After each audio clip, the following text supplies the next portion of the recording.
Assalamualaikum warahmatullahi wabarakatuh. Apa kabar Crash Trooper semuanya? Semoga kita senantiasa mendapat bimbingan Allah menuju jalan yang lurus. Dalam keseharian kita, seringkali kita terfokus pada interaksi dan hubungan antar manusia, namun seringkali kita lupa bahwa kasih sayang dan perhatian juga perlu diberikan kepada makhluk-makhluk lain di sekitar kita. Dalam ajaran Islam, pentingnya menyayangi semua makhluk hidup, termasuk hewan, merupakan sebuah prinsip yang sangat ditekankan. Sebuah hadits mengatakan, sayangilah penduduk bumi, niscaya penduduk langit akan menyayangimu, menggarisbawahi urgensi kasih sayang terhadap seluruh ciptaan Allah. Dari sini timbul pertanyaan, apakah dalam Islam diperbolehkan mendoakan kucing yang sakit atau bahkan yang telah meninggal, dan apa dampaknya bagi kita? Mari kita telusuri lebih dalam tentang konsep ini.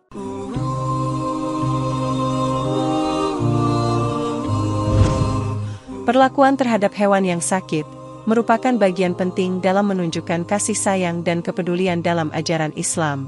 Pandangan Ibnu Battal, sebagaimana disampaikan dalam kitab Fathul Bari bi Syarhi Sahihil Bukhari oleh Ibnu Hajar al-Asqalani, menjelaskan bahwa hadits sayangilah penduduk bumi, niscaya penduduk langit akan menyayangimu, menekankan pentingnya menyayangi semua makhluk, baik manusia maupun hewan, tanpa memandang agama, baik binatang peliharaan maupun binatang liar. Dalam pandangan Islam, mendoakan hewan, termasuk kucing yang sedang sakit adalah diperbolehkan. Sebenarnya, doa untuk keselamatan dan kesejahteraan semua makhluk hidup, merupakan wujud konkret dari kasih sayang yang ditanamkan dalam ajaran Islam. Sebagaimana disampaikan dalam sebuah hadits Rasulullah, barang siapa yang tidak menyayangi, maka tidak akan disayangi, yang menegaskan pentingnya kasih sayang dan belas kasihan terhadap seluruh ciptaan Allah. Dengan demikian, ketika seorang muslim menghadapi hewan kesayangannya yang sakit, mereka diajarkan untuk merasa empati, dan bertindak sesuai dengan nilai-nilai kemanusiaan yang dianut dalam agama Islam. Mendoakan kesembuhan dan kesejahteraan hewan tersebut, adalah langkah yang dianjurkan dalam mengekspresikan rasa kasih sayang dan kepedulian yang mendalam. Kemudian ketika seorang pemilik menghadapi kenyataan bahwa hewan kesayangannya telah meninggal, Islam mengajarkan untuk menghormati dan memperlakukan hewan tersebut dengan layak. Dalam konteks ini, pertanyaan pun muncul, apakah kita boleh mendoakan hewan yang telah mati? Dalam Islam, tidak ada hukum khusus terkait dengan mendoakan hewan yang telah meninggal. Namun, ada tuntunan untuk memperlakukan hewan yang mati dengan adab-adab yang berlaku dalam agama. Meskipun kucing yang meninggal dianggap sebagai hewan yang mati, prinsip-prinsip tata krama penghormatan terhadap makhluk hidup masih berlaku. Jika seseorang sangat menyayangi kucingnya, tindakan pertama yang dapat dilakukan adalah membersihkan tubuh kucing tersebut. Ini dapat dilakukan dengan memandikannya, kecuali jika kucing tersebut terkena penyakit menular yang berbahaya bagi manusia. Dalam hal ini, keamanan manusia harus diprioritaskan. Setelah membersihkan tubuh kucing, langkah selanjutnya adalah menguburkannya dengan cara yang baik dan benar. Dalam Islam, tubuh hewan yang mati harus dikuburkan dengan layak. Lubang galian yang digali, sebaiknya memiliki kedalaman minimal 50 cm, atau hingga tidak tercium bau bangkai. Tempat penguburan harus dipilih dengan hati-hati, di tempat yang tenang dan jauh dari keramaian dan sumber air. Selain itu, tubuh kucing harus dikuburkan dengan posisi menghadap ke arah kiblat, menunjukkan penghormatan dan kesalehan dalam tindakan tersebut. Dengan memperlakukan hewan yang meninggal dengan penghormatan dan kepedulian yang sesuai, seorang muslim menunjukkan pemahaman akan nilai kehidupan dan tanggung jawab moral terhadap ciptaan Allah. Kembali ke pertanyaan, apakah kita boleh mendoakan hewan yang telah mati, dan apa dampaknya? Dalam ayat Al-Quran Surat Al-An'am ayat 38 Allah berfirman, dan tiadalah binatang-binatang yang ada di bumi, dan burung-burung yang terbang dengan kedua sayapnya, melainkan umat juga seperti kamu. Tiadalah kami alpakan sesuatu pun dalam Alkitab, kemudian kepada Tuhanlah mereka dikumpulkan. Ayat ini menegaskan, bahwa keberadaan makhluk hidup tidaklah sia-sia, dan semuanya memiliki tempat yang diatur oleh Allah. Beberapa ulama memahami, bahwa hewan yang telah mati, akan mengalami proses pengumpulan dan penyelesaian di akhirat. Dalam kitab tafsir Al-Tabari, disampaikan bahwa Rasulullah menyatakan, bahwa Allah akan mengumpulkan semua makhluk hidup pada hari kiamat, termasuk manusia, hewan, dan burung-burung. Pada saat itu, Allah akan berfirman kepada hewan-hewan dan burung-burung untuk menjadi tanah. Ini menunjukkan bahwa pada akhirnya, semua makhluk hidup akan kembali ke asalnya, yaitu debu atau tanah.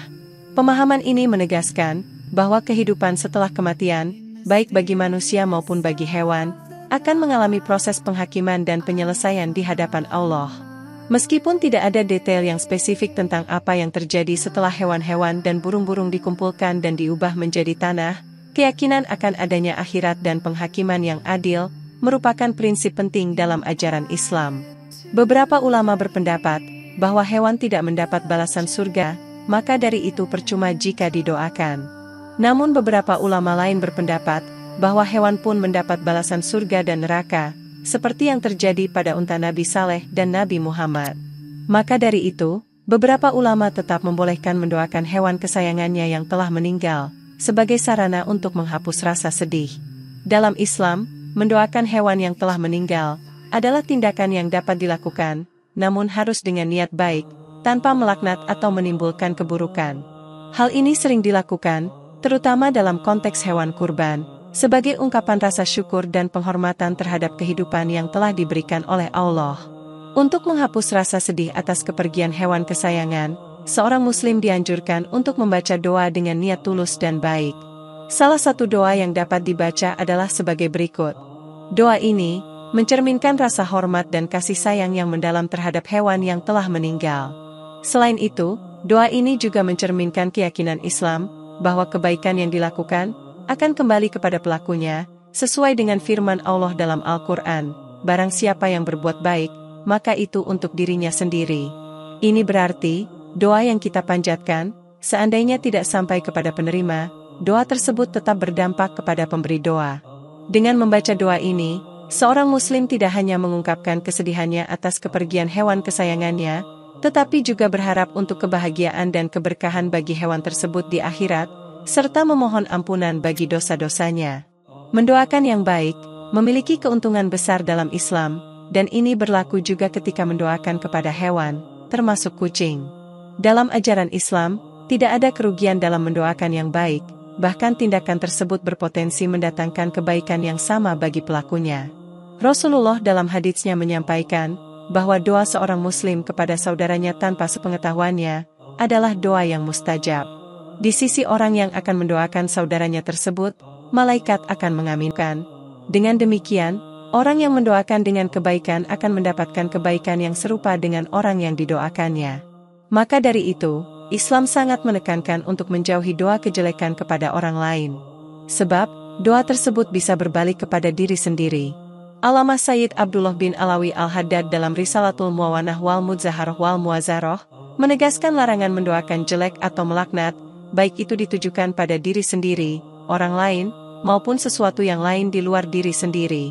Nabi Muhammad juga memberikan contoh yang baik, ketika beliau dizolimi oleh orang-orang Taif yang menolak dakwahnya. Beliau tidak membalas dengan doa kejelekan, namun justru mendoakan agar mereka tetap diberi keselamatan atau hak hidup. Hal ini menunjukkan sikap yang mulia, dan pemahaman yang mendalam tentang kekuatan doa dalam Islam. Hadits yang diriwayatkan oleh Imam Muslim dari Jabir bin Abdullah, mengajarkan kita agar tidak mendoakan keburukan terhadap diri sendiri, anak-anak, ataupun harta bendanya.